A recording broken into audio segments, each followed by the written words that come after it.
This episode of The Witch Wave is brought to you by Temperance Home and Bar Botanica.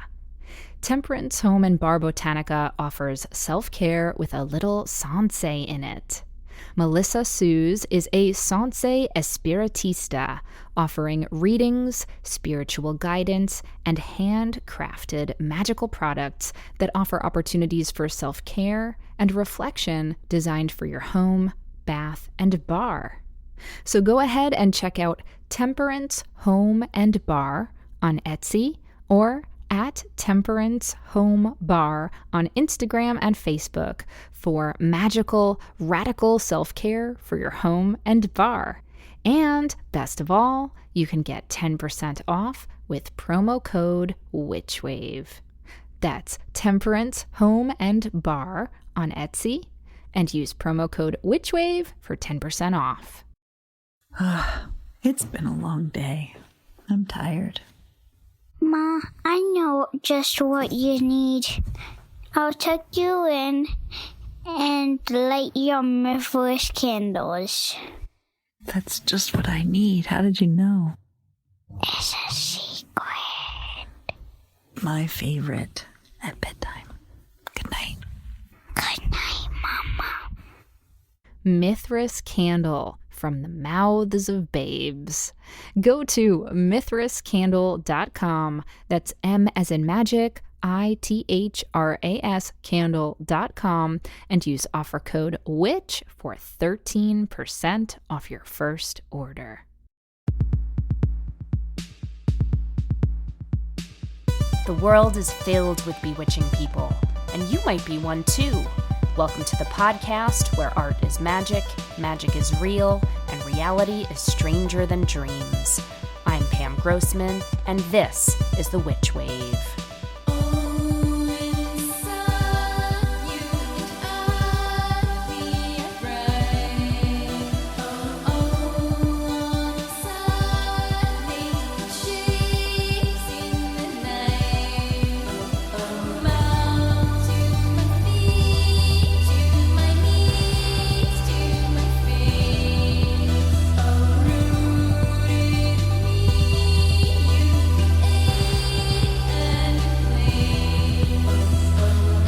Hello and welcome to The Witch Wave.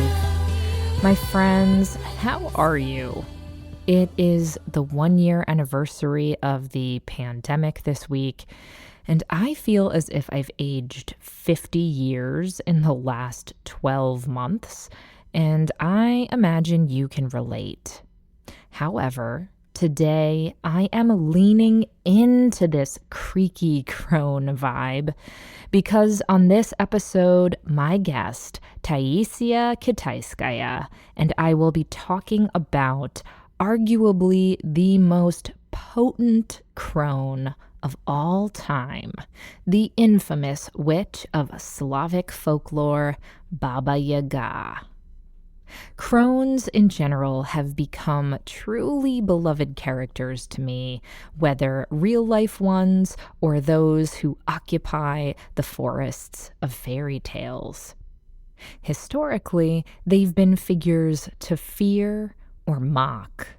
After all, the word crone is derived from an old French term which literally means carrion. Crones remind people of death and decay, things that traditionally set folks on edge. But of course, they are also considered keepers of wisdom and mystery, and they are deeply liminal beings, which is why they are so often the most interesting ones in stories. In a London Review of Books essay called Witchiness, fairy tale scholar Marina Warner writes, quote, "Old women do more complicated symbolic work in literature and myth than males in their third age," unquote. She goes on to write, quote, "And however ancient they are, they're seldom decrepit. However feeble they seem, hunched over a stick with their nose meeting their chin, They still exercise uncanny power as the fairy godmother or the evil queen.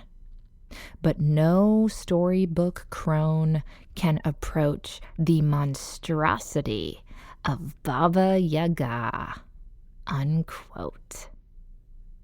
I can't wait to share my conversation with Taisia about this complex, marvelous monstrous, as well as several other wonderfully witchy literary figures.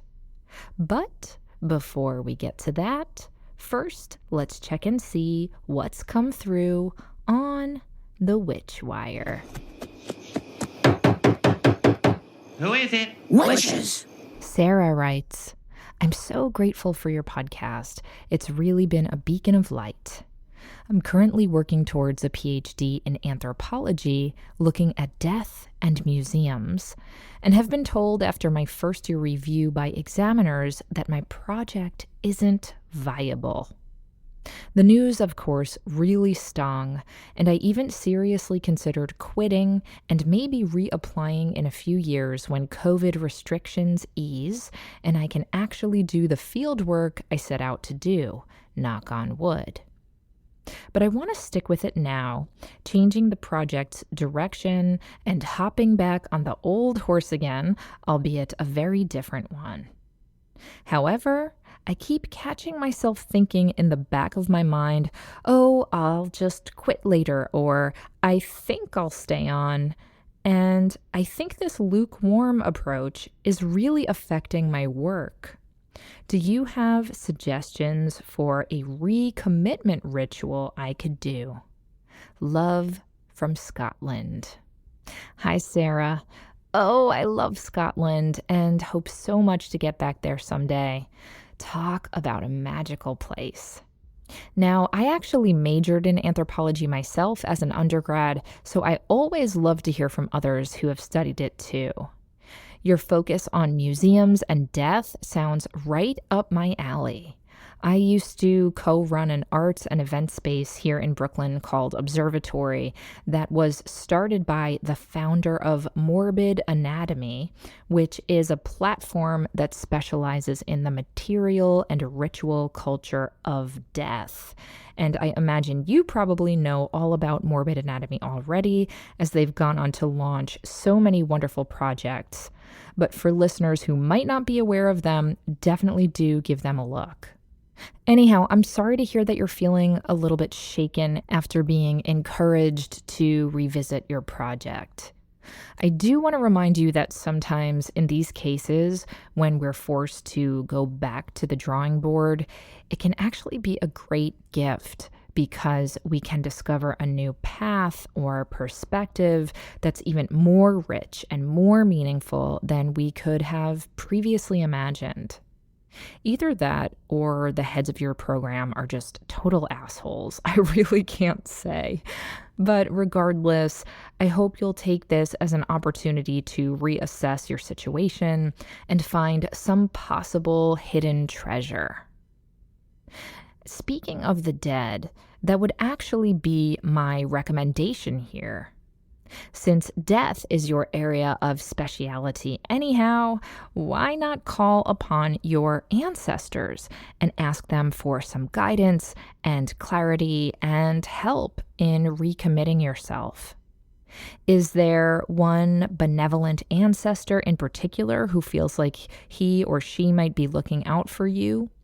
Or perhaps you don't even know any of your ancestors' names or stories, and that's totally okay too.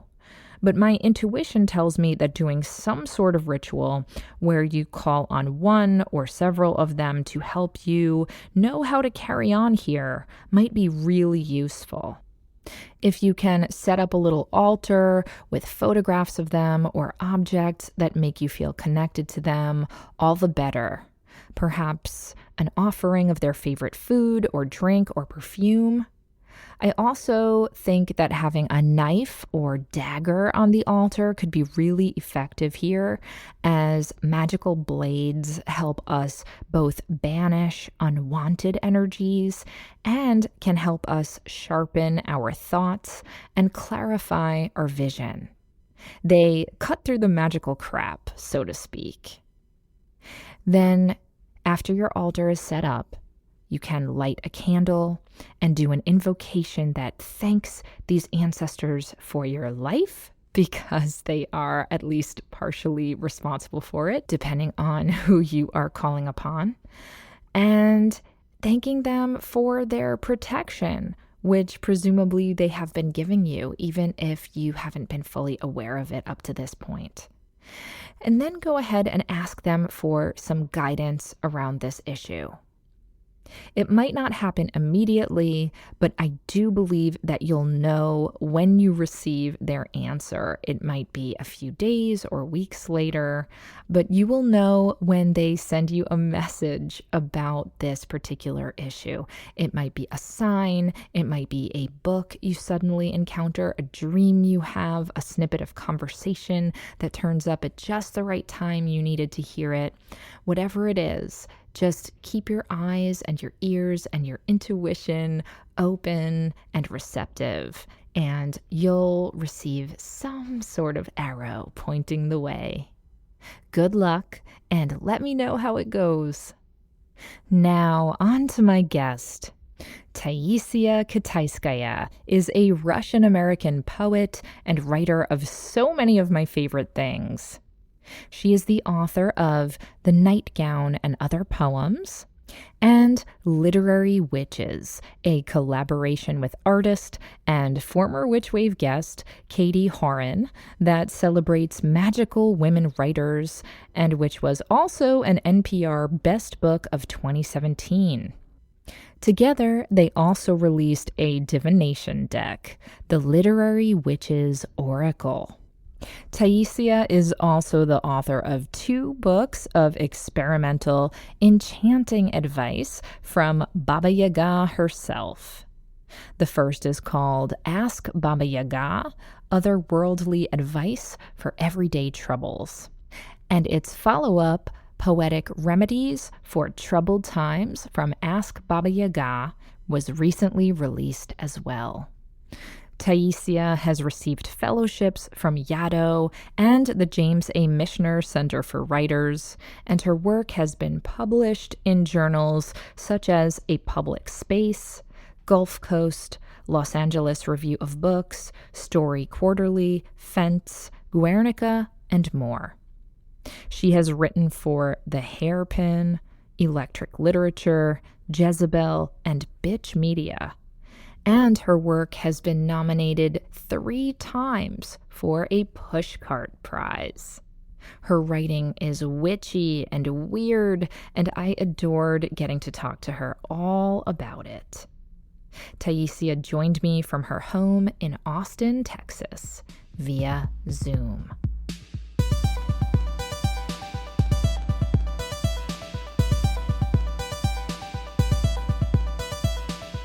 Taisia Kitaiskaia, welcome to the Witch Wave. Thanks, Pam. I think I sent you a message once that every time I hear you, say the words at the beginning of the program, like where art is magic, magic is real, and reality is stranger than dreams. Like I do get a little misty-eyed because I feel such recognition, and I just feel like this is my whole philosophy. This is who I am. I finally found my people. Oh my goodness. You're going to get me misty-eyed, and we just started. I'm very impressed that you memorized it, first of all, and I'm such a fan of yours, and I've been wanting to have you on the show for so long, so I'm so happy that stars have aligned. Thank you so much for being here. So I want to start us in time and place because you are in Texas right now. So how are you doing? Before we start talking about your wonderful work, I just want to check in and see how things are, because this will air in a couple weeks' time. And hopefully by the time it airs, things will have cleared up and be rolling along merrily again. But with the storm and everything that Texas has been going through, I'd love to know how you are. Thank you for checking in on that. I feel like the most privileged person in Texas besides Ted Cruz because Is he even there? I thought he was in Cancun. That's right. Oh my God. Texas is full of assholes. Better you say it than me. Yeah. Well, what you believe to be true is true. Yeah, I was very lucky. We only lost power for a day.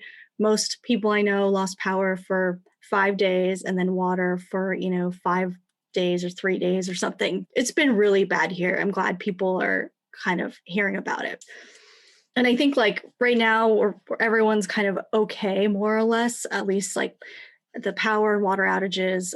But like, we were in this like deep Siberian winter and then it all melted and then it became like 80-degree springtime. And now it's kind of a cloudy, sort of dismal fall with all the plants dead. Like the cacti have all melted. The agave plants have all melted. I feel really disoriented.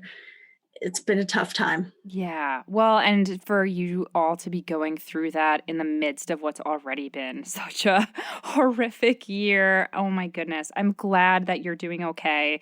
And of course, our love and our support and our hearts are with you. And certainly if there are any organizations that you want to plug, if there's a place that you know of locally that you can mention, I know that listeners would be happy to add some resource. Yeah, 2 places I love are Austin Mutual Aid and the Austin Justice Coalition. Fabulous, fabulous. Well, let's talk about how art and magic and creativity can be fortifying, certainly in challenging times. I think it's fortifying in joyful times too. Have you been able to write during this last year? Yes, I've written a lot. I actually finished a short story collection. Yes! Fuck yes! I'm so excited. Congratulations. Thank you. And I've started a new novel. And I actually, because I had power and heat and water, and I got the week off work because everyone was in distress, I was like, you know what? I'm just going to work on this novel. I wrote 3 chapters. I'm pleased. It's interesting, like looking back on my life, like I will say, okay, since I've been a stable young adult and then a stable adult, I have had like no fluctuations in my creative output because it kind of is like the one thing that is always this stable and always joyful and fun for me while everything else goes crazy. That is such a blessing. And I know not all creative people feel that way. So if you are creative and you have been plugged up and blocked, do not feel bad about it, because I believe that these things go at their own pace for everybody. But Taia, I'm thrilled for you that that's been such a touchstone for you and steady. Let's jump into how you and I first crossed paths. This is our first time speaking to each other, and yet I feel so intimately close to you through your words and your language. You first came on my radar because you put out a book with a previous Witch Wave guest, Katie Horan, called Literary Witches. And I was so honored that you both invited me to write the foreword to that book. That book has since become an oracle deck as well, and it is so splendid. So for those who aren't familiar with Literary Witches, can you tell us about it? Yes. So Literary Witches is a collaboration between me and Katie Horan, and it is basically a compendium in art and text celebrating, as we say in the subtitle, magical women writers. So writers that have something witchy about them, and we use that really loosely with the understanding that, like you say at the top of your show, art is magic. So Katie did these amazing paintings, and they would face my text, which would be like 3 vignettes, kind of prose poetry about sort of invented moments of how they became a witch or what makes them a witch. And then like a little bit of educational stuff about their background and what you might like to read. Absolutely. And I was so impressed by how varied these literary witches are. There are certainly the heavy hitters like Toni Morrison and Sappho and Emily Dickinson, but you have a lot of writers whose names were new to me and whose work I subsequently fell in love with. So thank you for that. What was the process like for you both to select which literary witches you decided to feature? That was really hard because, we needed to be realistic about how much we could do. And Katie is a very exacting artist and she spends a lot of time on each piece. So we knew we could only do 30. So we would meet like every week for tea and have these long lists, and we would kind of painfully have to cross people off. But we wanted kind of a balance of aesthetics. We definitely wanted to represent various diverse backgrounds and not just, American or British, European witches, but kind of bring in a few more voices from around the globe. And also not just like contemporary, but, we have Sappho in there, we have Mary Shelley, Emily Dickinson, then we have contemporary writers too. So how did that then become the Oracle deck? And am I correct that you expanded and added some witches to the Oracle deck? Or what we did is we added 40 witches materials cards. That's right. Yeah. So Katie made these simple but lovely illustrations of like witchy objects that showed up in the text or in her paintings from the book, like apple, ghost, lantern, candle, book, beautiful little objects that kind of speak to the witches. So I like to do like a simple 2-card reading where I draw a witch and one of her materials and see how they interact. How fabulous. Now, what was the process like in terms of the writing and the illustration? Did Katie's paintings come first? Did your writing come first? Or were you sort of doing that in tandem and in conversation with each other? Usually my writing came first. Sometimes Katie wanted to move on and get into the next witch because, it was actually, even though the text is slender, there was a lot of research that went into this book. I read books I hadn't read before. I was learning about authors I didn't know much about before. So for like 6 months or something, I was just reading and writing constantly. And Katie was like, all right, Taya, wrap it up. What's the next installment? Yeah, but it was really fun to see like what Katie would come up with, what she would take from the text and what she would add of her own. Absolutely. And how did you even come up with the idea for that project? Because there's something about all of the literary witches that you selected that does feel like there's a through line. There's generally something kind of magical or spiritual about these women's writings. So can you talk a little bit about how the project even came to be? Yes, I was biking around Austin and it just kind of hit me that all my favorite writers are witches. So I thought of like Anne Carson and Jamaica Kincaid and Virginia Woolf and Emily Bronte and Emily Dickinson and Toni Morrison. And I was like, of course, that's what they are. And I just kind of had this idea. So I brought it to Katie. I'd actually found Katie for Ask Baba Yaga. And it was only this year that we were able to collaborate on that together. But she instantly got it. So we just made like, I think 5 for an original piece and went up on Electric Literature. And then we were like, that felt really good. And so when we got approached by an agent, we were really happy to do more. So fabulous. How did you and Katie meet each other? So I was looking for an illustrator for Ask Baba Yaga, the first book. Which I'm going to geek out with you all about shortly, by the way. Yes. I was actually on Tumblr, of all places. This was like Tumblr. 2015 or so. Yes. Yeah. And I just came across this painting of all these naked women in the woods around a fire. And I was like, this is perfect. And then I went to Katie's website and found that she lived in Austin, where I live as well. So that was really magical. And then I emailed her and she got back to me within like 30 minutes and was like, oh, I know Ask Baba Yaga. Of course, this sounds perfect. Let's get together. See, that is when the internet is at its best. I know that the internet is also a cesspool and it's horrific, but at its best, it can like make these alchemical partnerships happen and these collaborations. So how fabulous that you lived in the same place. That makes me really happy. And do you guys get to see each other now, albeit masked potentially? I did see Katie once from across my yard. That was lovely. She floated like an apparition, a masked apparition. Yeah. I long to have tea with her again, as she knows. Oh, I long to have tea with her again, too. On that longing note, we're going to take a quick break and we'll be right back. It has been a long and stressful year.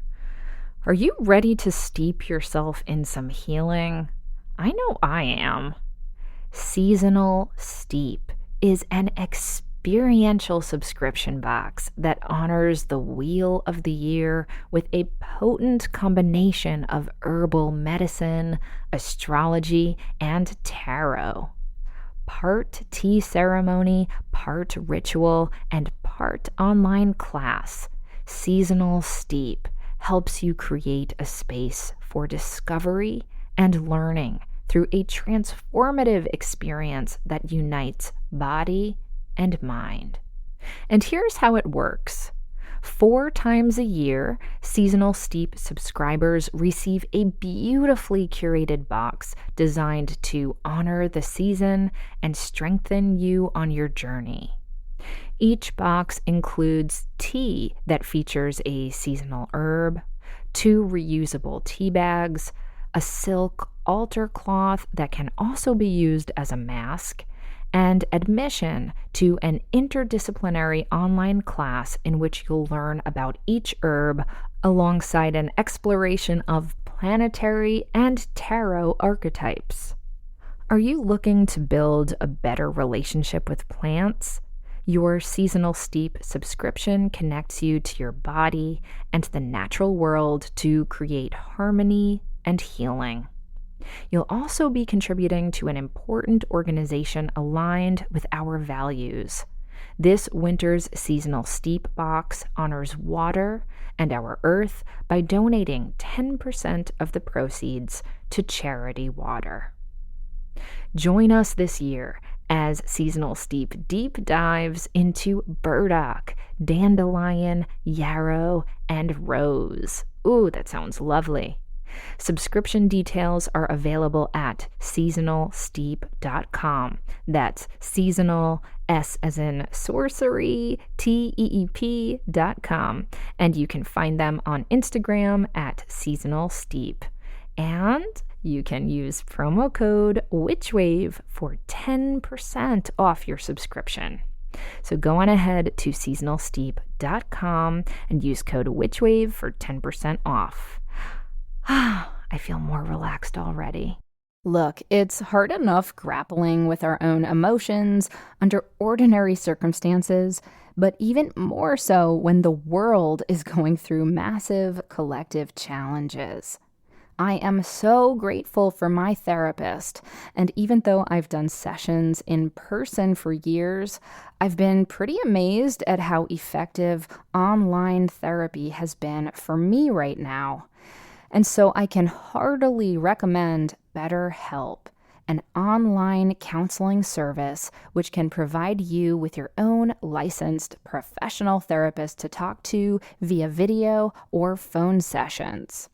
So if you have anxiety issues like I do, or are dealing with depression, stress, trauma, grief, or even just day-to-day struggles with your relationships or your family, or just feeling like you're not meeting your personal goals right now, which, let's be honest, has been very difficult for most of us these days, I really encourage you to reach out to the folks at BetterHelp. They will connect you with a counselor that you can start chatting with in under 24 hours. Now, a few things I really appreciate about BetterHelp is that it's more affordable than traditional offline counseling.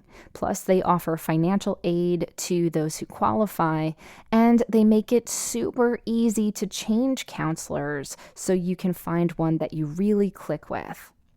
Best of all, WitchWave listeners, that's you, get 10% off your first month of counseling by going to betterhelp.com/witchwave.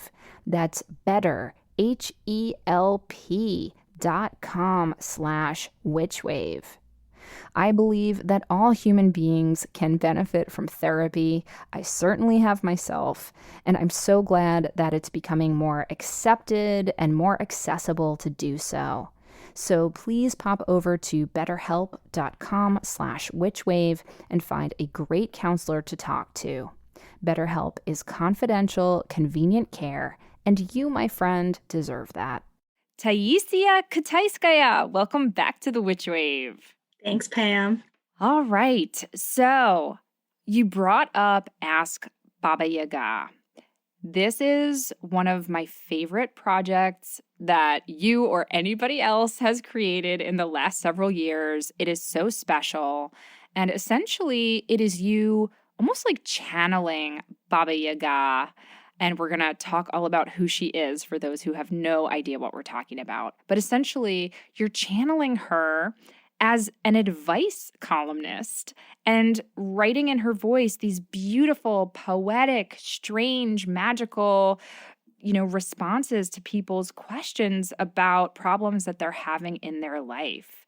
So how the hell did this come to be? It is so weird and it works so well. Well, kind of like my, meeting with Katie, it had a magical origin, and kind of the mystical but also funny and silly origin has like crept into the way that it's written, I think, in my relationship to it. So what happened is I was working on a play in which Baba Yaga was one of the characters, and someone had suggested that I interview my characters like in a notebook, sort of like automatic writing, like let's see what comes out. So I was asking Baba Yaga about herself, and I was saying, how are things in the forest? Like, what's going on? What do you like to eat? And her response was, look, we're all worried about you here in the forest, Taya. And then she started kind of sharing tips. And as this was going on, I heard this like clanging in my oven. And Baba Yaga is a very domestic, she's got a lot of qualities, but one of her qualities is domestic. She lives in a hut, and she's always trying to put people in ovens and taking things out of the oven. So I was like, oh my God, she's here. She's talking to me. And I didn't know what to do with this experience. I did feel spooked. And I was talking to a friend about it, and she said, I think you should do an advice column where Baba Yaga is answering the questions about you. She's not going to answer questions about herself. She has the answers for you. So that's how it came to be. It's so splendid. Before we keep talking about it, I think the best way for listener to be introduced is if maybe you would indulge us and read one of these letters to and from Baba Yaga. So I'm going to read one that feels perennially relevant these days. It's a bit of a downer, but they all are. This is from Poetic Remedies for Troubled Times, which is my second Ask Baba Yaga book. Okay, so it's How Do I Deal with Climate Change? Dear Baba Yaga, I carry the painful knowledge that our world is changing and dying.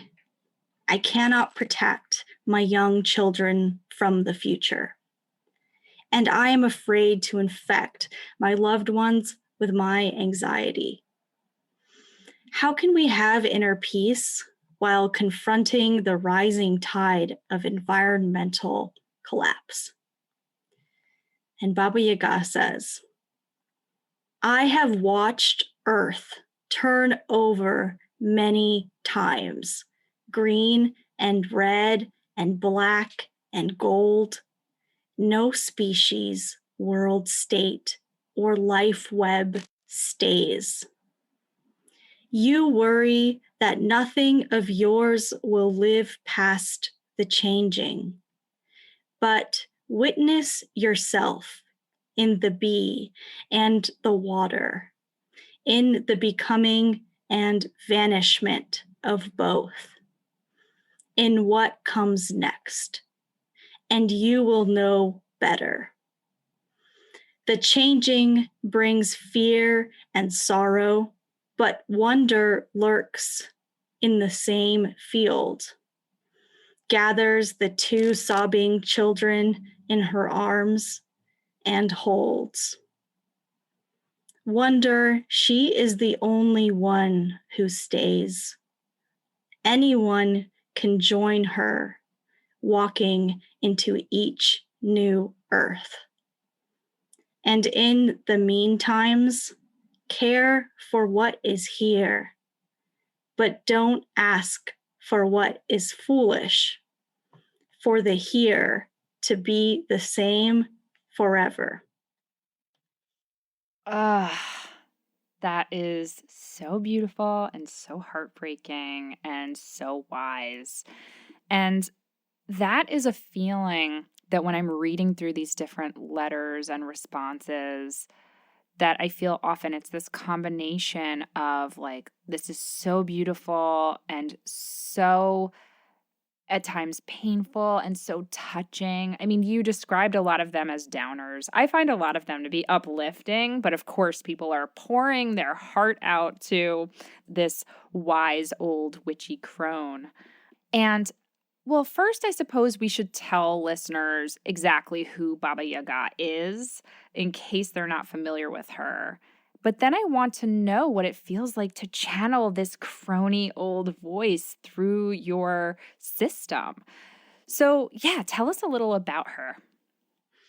Yeah, so Baba Yaga is a figure from Slavic folklore. She's an old crone who lives in the forest in a hut that has chicken legs carrying it around or staying still. The hut, just like Baba Yaga, has its own mind and its own wishes. And Baba Yaga flies around in a mortar and pestle, and if she like kind of drags along on the ground, she'll sweep up her trail with a birch broom. And she's very interesting among folkloric characters because she's totally ambiguous. In the fairy tales, she's sometimes just completely a villain who wants to eat children, like, you know, in other Western folk tales that we encounter witches in. Sometimes she's like a donor and she gives her lost characters who come to her in the woods the perfect thing they need to make it through on their journey. And what's cool is that she's often both. Like, so in the beginning of the tale, she's sometimes mischievous and she'll make you do her laundry and cook for her, and she'll try to eat you and put you in the oven. And then later on, if you kind of outsmart her, things go your way, she'll be like, all right, here's this magic ball of yarn to carry you forward on your next journey. Here's this skull lantern that will burn your stepmothers, stepsisters to a crisp. And, I love that help story. you out. That's Vasilisa, right? Vasilisa Yes. the Beautiful. Oh, I love Yeah. that folktale. Yeah, that's my favorite too. You can't really pin her down. And she's one of the only fairy tale characters who has a name, who's a witch. You know, most witches are just the witch, but she's Baba Yaga and everyone knows who she is. Hell yes. I love the intro to your second book, Ask Baba Yaga, Poetic Remedies for Troubled Times, because you say, while Baba Yaga can't replace a therapist or a friend, she offers a different kind of perspective, an ancient outsider to our human affairs, a forest witch who speaks in the language of trees and ponds and fairy tales, an immortal witness to our folly and suffering. And so you touch on how somebody who is ambiguous can have this more, I think, nuanced, expansive point of view about our emotional landscapes, in addition to the exterior landscapes too. And so I found that really, really touching. So how has it been for you to embody Baba Yaga while you're writing, and especially while you're writing, answering people's really sensitive queries? Yeah. Well, it's been delightful. It's been a joy to be in touch with her. And what I've done is I've written all the Ask Baba Yaga pieces on a typewriter because she likes that. She likes that it's messy. And that's part of why the punctuation in the pieces is so crazy. There's like commas and semicolons and dashes where they shouldn't be. I wanted to give her like a chance to really play because she's so playful. So what I would do is I would kind of sit there and like wait for her language to form and for her to speak in images, which is what she does. And I would edit very lightly whatever came out, because I really do trust that whatever I'm channeling, you know, whether it's just a part of my subconscious, dipping into the collective unconscious, you know, figure of this ancient creature that we all, you know, the Slavs all know, or whether it's actually Baba Yaga in some more mystical sense, I trust her completely, even though she's not trustworthy, like, right? And that's what's so cool about her. I was like, Baba, do whatever you want, you know, get in there. I love that too much. But she's been a great companion for me. She's answered some of my own questions. Sometimes when I'm really in a pinch, I've asked Baba Yaga myself, and I've done the whole process for some of my own questions. That's incredible. And we should say the question that you read from today was a big, serious question about climate change. But there's also people who write in who like need advice about their love life, right? Like any other advice column or issues they're having with their family or their friends.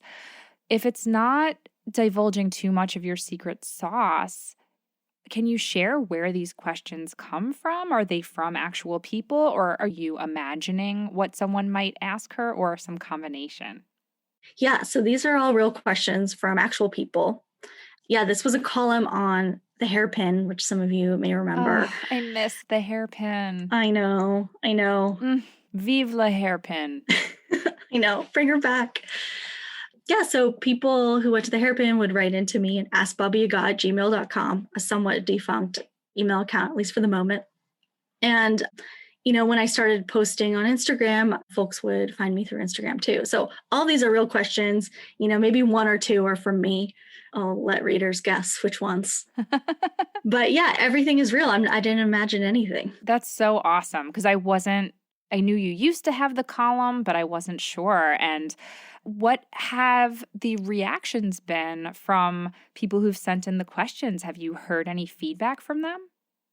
Yeah, people tend to write in and they're really sweet. The ones who write in at least always say how touched they were and how soothed they feel. So that's really beautiful, because it is, like you said, these questions are really sensitive. And as a simple mortal person, but 32 years old, what do I know about these? I don't know the answers to these questions, but fortunately I don't need to know. Whenever I would get kind of freaked out, like, okay, this is too hard, this is heavy, I don't know what to do with this, all I'd have to do is give it to Baba Yaga. I love that. Can you clear up, this is a very petty grievance that I have, but in the John Wick movies, they refer to him as Baba Yaga, and it sort of drives me nuts. And I'm like, did they just get that wrong? Or is Baba Yaga kind of like a catch-all phrase in Russian, and I'm just not familiar with that for anybody who's like spooky? I don't know what they're doing. I don't know what they're doing over there. I mean, I'm glad to have her name out there. I don't know what it has to do with Keanu Reeves. And I love Keanu. I just adore him all the live long day. But maybe the lightest bit of Googling would have helped with the script. I'm just saying. I know. Can't he at least be a woman if he's going to be Baba Yaga? That's the part that hurts me, is like, come on, man. Exactly. Anyway, all right. Well, I feel very vindicated, because the first time I heard it while I was watching the movie, I was like, what? And then I was like, well, gender is a spectrum, and maybe there's some linguistic thing that I'm not familiar with. But yeah, it sounds to me like they just maybe got it wrong. Oh, well. Yeah. I love those movies anyway. I'm sorry. Sorry, Baba Yaga. So speaking of Baba Yaga, I know that you have Russian lineage. Did you grow up in Russia, or were these stories that were brought over to you through your family line? Yeah, so my entire family was born in Siberia, in the Irkutsk area, which is by Mongolia. Wow. Yeah, so I spent my first few years there, and then we moved to America when I was a little shy of 5. And did you grow up speaking Russian then? And are you still bilingual, or is that something that didn't take since you were so young? Yeah, I can still speak, read, and write in Russian. I do it, not as confidently and fluently as in English, but that's how I speak with my family. How fabulous. And so do you remember hearing about Baba Yaga when you were little, or is she someone you got into as you got older? Yeah, she was always there. Like when I think back on my earliest memories, a lot of my memories of Russia are dacha, which is like a summer house. And pretty much everyone in Russia has a summer house, no matter your socioeconomic status. So we had this house on Lake Baikal, which is the deepest and oldest lake in the world. You can see it from space. It's this long crescent. And the woods around there are these thick, dense fairy tale woods. And my parents would go like berry picking and mushroom hunting in the woods, and they would tell me not to come because there were bears and wolves. So I had this very like fairy tale childhood, I feel like. And I always knew that Baba Yaga was out there too. Like whenever I'd go to that house, I'd be like, oh my God, Baba Yaga's lurking. But she was scary, but she was also totally intriguing. Yes, and she still is. Ah, I love her so much. On that note, we're going to take a quick break and we'll be right back. Hag Swag is a monthly subscription box geared towards weirdos, witches, hags, and alternative folk. Once subscribed, you will receive a variety of curated magical items right to your door to help amplify your craft. Hag Swag curates offerings from witches worldwide to provide you with diverse and genuine offerings. Each month's theme has knowledge and offerings that are useful for both new and experienced individuals and that flow with the wheel of the year. Each theme also helps practitioners expand their existing knowledge and build their collection of tools while connecting with others in the community. Containing only cruelty-free, ethical, and gender-neutral items, this is suitable for hags of all walks of life. Use code WITCHWAVE, that's one word, WITCHWAVE, to get 5% off your first box at www.hagswag.ca. That's www.hagswag.ca. And you can also join the growing community in the Hag Coven Facebook group. So go on ahead and order your Hag Swag subscription box today. Want to develop your magical practice? Ready to supercharge your intuition? Want to make progress on an important goal? If so, then you've got to join the upcoming Moonbeaming course. Moonbeaming is where you will collaborate with one entire lunar cycle in a way unlike any other, designed for results. There are informative classes, worksheets, supportive guided meditations, and additional gatherings like a new moon sound bath and a past life regression. And best of all, everything included is yours to keep forever. Join your teacher and prior Witchwave guest, Sarah Faith Goddessdiener, author of The Moon Book, and a lovely community of people helping you to jumpstart your dreams. Enrollment ends March 24th and class begins on March 29th, and there are payment plans and scholarships available. Email the studio modernwomenprojects@gmail.com. Again, that's modernwomenprojects@gmail.com with any questions. And get ready to receive some lunar illumination. Welcome back to the Witch Wave. Today I'm speaking with Taisia Kitaiskaia. So, Taya, you have a new book of poems out that is so exquisite. True story, as I was leaving the house today to come to the studio and record with you, I grabbed my husband, Matt, and I was like, you have to read this poem. You're going to love it so much. And I read him Song of My Self-Loathing, Part 1. And he was like, tell Taya she's the shit. I love her so much. I love this poem. So, if you need a blurb for your next book, you can quote good old Matt. But I love this book of poems, The Nightgown and Other Poems is the full title, because it incorporates so much of your interest in folklore and the occult and feminism. It is also wickedly funny, and it has a lot of really shocking, beautiful, surreal images. So why don't we start actually with having you read from The Nightgown and Other Poems? Because I'd love for listeners to get a sense of the language in this beautiful book. I will read what I think is the witchiest poem. And it's called I Visit My Oracle. And this poem is pretty wild with words and, spellings and nouns used like verbs, etc. But the gist of it really is that the speaker is visiting her oracle and asking her to make a word for her. By me, I mean the 1,000-eyed beast, lacquered, tumored, and nailed, shapely. By woods, I mean arachnoids, lecherous, starved, transparent.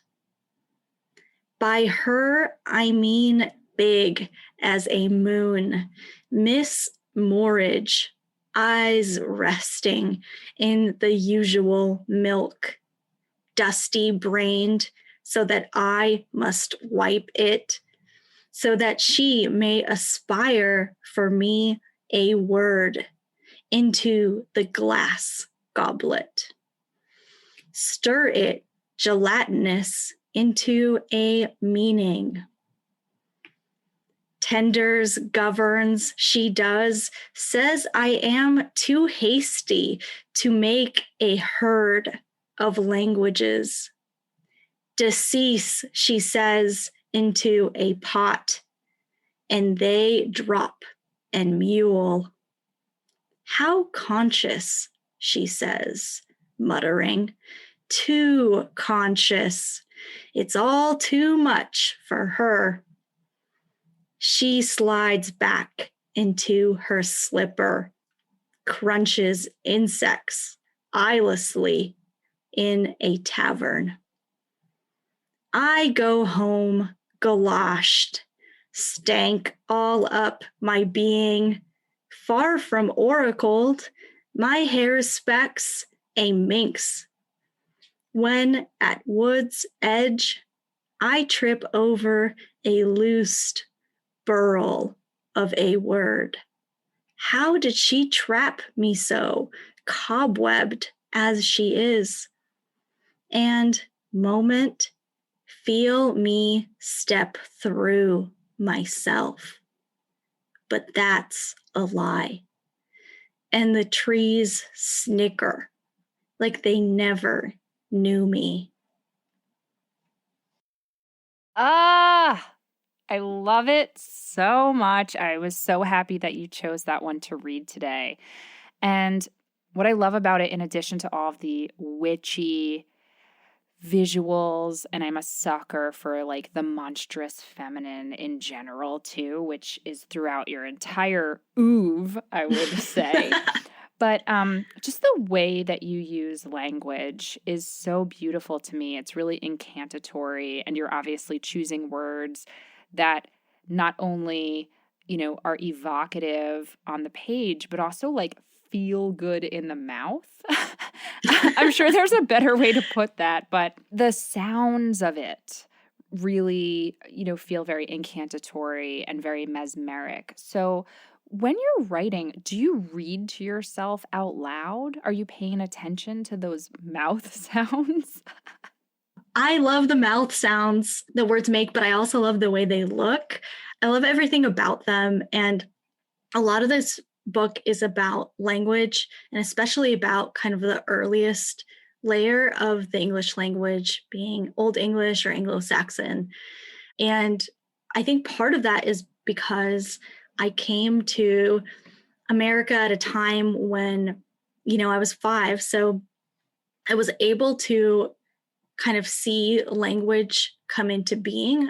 Like in the morning, I wouldn't know what a word was. And then in the evening, it would appear. And I just had this experience of words appearing from nowhere and transforming objects. So I tell the story about, I was really oppressed by this American food that I would eat on my daycare, and I didn't know what it was. And it was all like sloppy joes and stuff that I thought was really upsetting, but I didn't know what it was called. And so like on this lunch tray, there were these green, like wrinkled little things. I didn't know what they were, and I would just stare at them with hostility and fear. And then one day I found out that they were called peas. And then I was like, these are no big deal. These are just called peas. And I was like, I don't want the peas, or maybe I kind of like the peas. And I just had that experience of the word coming in and transforming the object and I could do something with that. So I had this feeling of the English language being this outside substance that was magical itself and also mischievous and not fully trustworthy, actually much like Baba Yaga. And so this book is kind of an investigation into that substance of English. Absolutely. And that shines through. You know, this is going to be kind of a weird quote because I'm going to quote from the back of your book. And I don't know if you are responsible for this language or it's just like an incredible editor or PR person. But the back of your book says, "The nightgown bears an immigrant's fascination with the alien syrup of the English language, preserving an ancient consciousness of human, beast, and earth." And I love that idea of it being an alien syrup because there's something really playful and evocative about that. And also, of course, exactly what you're describing, this kind of foreign plaything that's viscous and strange too, right? Yeah. Yeah, absolutely. And I think that layer is also has to do with time and history because, you know, the beauty of etymology is just watching words get kind of crushed, like they would be fossils or, you know, layers of earth being crushed by new layers of earth over time. And you can still find them and they're still kind of like exuding their juices and their DNA on what comes after. Ah, I love that. That's really, really beautiful. Your work is also really funny. Like it makes me laugh. I am a fangirl of, I don't know if you'd call them your comics or illustrations that you do too. And it's really, I'm going to break one of my rules, which is like to never describe a comic panel because it's really hard to get the joke. But imagine, listener, if you will, a drawing of a puffy little person, and they're saying the words, "I am a seductive marshmallow, but who will seduce me?" Okay, I know that they have to see it to really love it, but like, that's just exactly my sense of humor. Just it's weird and surreal and funny and kind of wry and strange all at once. So, how do you think humor has become an important ingredient in your writing and in your drawings as well? Where does that come from for you? I don't know. My family is very funny, I think. And like, that's how we kind of exist in the world. Like, I think we assimilated to America by watching The Simpsons. We were like eating our borscht and watching The Simpsons. Then it was like Tales from the Crypt right after that. I feel like that actually kind of encompasses my whole aesthetic. Borscht, The Simpsons, Tales from the Crypt. Perfect Venn diagram. What else do you want? Yeah. But you've delighted me to my core that you like my drawings because I feel like no one ever likes them on Instagram. Like, I guess I'll just put these away. Like, what? No one Pearls wants to before see this. swine. What? This is gold dust. Are you kidding me? I like want a whole book of your drawings. I really, truly love them. Oh, Pam. And I was thinking about like your show and like what I love about the witch. And I think it's, to me, she's this figure of eternal play. Limitless play, like Baba Yaga being in the woods, kind of doing whatever she wants with the elements, hanging out in her house, flying around, like visiting her dragon friends, hanging out with the mushrooms. That sense of like endless creativity to me has so much to do with like humor as well. Yes. And I think being free too, and having the sensibility that none of this is to be taken too seriously. And it's all deadly serious. And both of those things are true, you know? Yeah. Yeah, definitely. So when we're talking about witches, broadly speaking, I know Baba Yaga has been a big through line in your life for you, and you have all kinds of witchy imagery that has come up through all your projects. How are you thinking about witches these days in terms of your own embodiment? Like, I consider you a literary witch. Is witch a word that feels good to you to wear? Well, I'm flattered you think I'm a literary witch. I think that is my aspiration. I mean, I love the witch so much, and I always have. I think I'm waiting to wear the word witch kind of in itself for my like older years, like when I have kind of nothing left, my like flesh will just kind of like melt off my body and all my friends will be dead. And then I'm just going to go like full hog into witchery and just do all kinds of crazy shit in my yard. That's my comfort. Why wait though, Taya? Why wait? You're right. When I put it that way. That's great, though. But I do think the point that you're circling around, too, is that it's one of the few archetypes that makes aging look joyful and fun, too, especially in this world where, as women, we're taught that we lose value the older we get, and the witch is something to aspire to grow into, right? Does that resonate for you at all?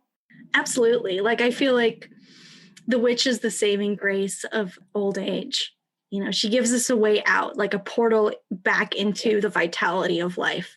That is so beautifully said. So, who are some of your favorite literary witches, whether they're ones that you've covered in your book or your oracle decks, or somebody new that's just really exciting?